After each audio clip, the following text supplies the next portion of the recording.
So specifically, the girls are creating a documentary that's kind of targeting Gen Z, so students their own age.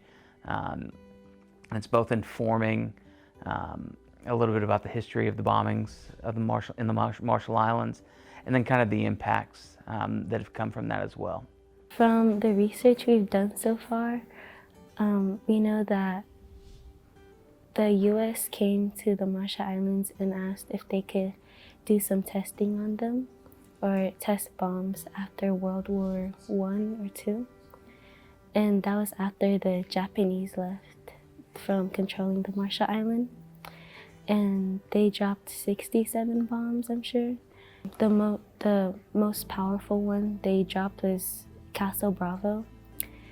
And it's said to be the most powerful atomic bomb ever dropped. We heard some things about how after the Castle Bravo was dropped, snow was falling and it was radiate fallout, and how newborns were coming out looking unhuman-like and such, and other things like that affected the plants and animals.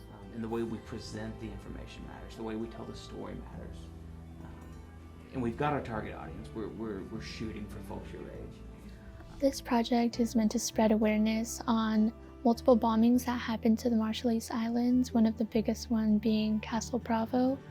Our goal is to spread awareness on this because we know not many people here in America know about this, and we believe they should. We're working on a trailer right now. We have storyboards, we've done several interviews, we've done a lot of the back end work. And it's tricky because when you think about making a movie, you know, or a documentary, however long, we're starting at the bottom layer, or bottom level. I don't know that the girls had ever used a camera. I know they'd never used editing software. They'd never done the back end work to create a quality product. And what we're trying to do is create a product that's good, that's something we can be proud of, something the district can be proud of. So in the next few months, we'll be getting the interviews and be putting the pieces together.